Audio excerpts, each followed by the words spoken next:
Assalamu alaikum wa rahmatullah, j'espère que vous allez bien. L'être humain, de par sa nature, est sujet à toutes sortes de désirs. Il aime se divertir. Tant que le loisir n'empiète pas sur le devoir religieux du croyant, à la base en islam, tout est licite dans les affaires mondaines jusqu'à ce qu'il y ait une preuve de l'interdiction.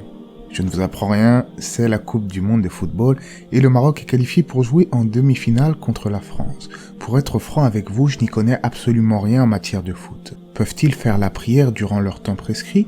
Allah sait mieux, je n'ai pas d'avis à émettre sur le football en soi, puisque s'ils peuvent pratiquer leur rite religieux, alors il n'y a rien, vraisemblablement, qui interdirait ce sport. Moi-même, j'ai des loisirs, l'astronomie, la lecture, et je pense que c'est pareil pour vous.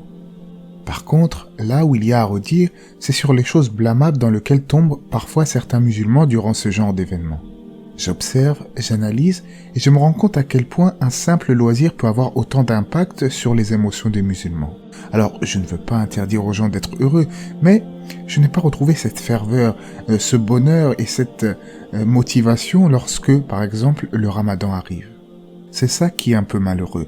Vous les voyez en pleurs, invoquer les mains au ciel pour la victoire d'une équipe, mais est-ce que nos larmes coulent pour nos frères et sœurs qui souffrent dans le monde? Est-ce que nos larmes coulent pour ces gens qui ne sont pas guidés à l'islam, pour la guider de nos proches? Et moi le premier, attention, je ne veux blesser personne, c'est juste un constat. Mais ce qui est vraiment déplorable, c'est surtout lorsque des voitures sont brûlées, des établissements saccagés, soi-disant pour fêter une victoire. Quelle image donne-t-on des musulmans à travers ces incivilités ? Un jour, alors que le prophète alayhi salatu wassalam et ses compagnons étaient en campagne militaire, les compagnons élevèrent quelque peu la voix pour proclamer la grandeur d'Allah. Le prophète alayhi salatu wassalam s'est alors approché d'eux en disant « Ô gens, maîtrisez-vous, vous n'invoquez ni un sourd ni un absent, vous invoquez plutôt celui qui entend et voit. » Le prophète sallallahu alayhi wa sallam a donc demandé à ses compagnons de baisser quelque peu la voix alors qu'ils invoquaient leur Créateur. Que dire de nos jours ? Que dire de gens qui, aujourd'hui, élèvent la voix pour des choses moindres que l'invocation d'Allah ? Que dirait le prophète de ce genre de comportement, alayhi salatu wassalam ? Vous l'avez sans doute compris, mon but dans cette vidéo n'est pas de jouer les grands moralisateurs. J'appelle simplement à rester pondéré et digne, même lors des moments de joie. Pour finir, petit rappel, puisque c'est une chaîne de rappel aux gens qui s'adonnent aux paris sportifs. Sur ça, il n'y a aucun doute. C'est un mal et un grand péché, un vice dont il faut se détourner.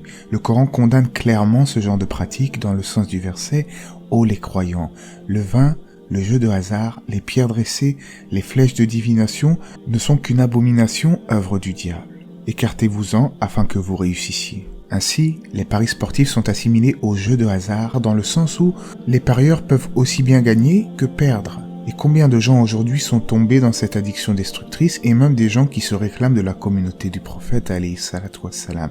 Ils sont parfois tombés dans l'addiction jusqu'à les mener à la dépression dans les cas les plus sévères. Le musulman digne se doit de gagner sa vie honnêtement dans les choses licites agréées de son Seigneur.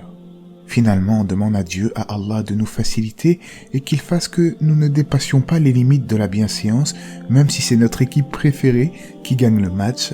Allah sait mieux. J'espère que cela vous aura été profitable. N'hésitez pas à aimer la vidéo, à vous abonner. Que la paix et les bénédictions d'Allah soient sur le prophète, sa famille et ses compagnons.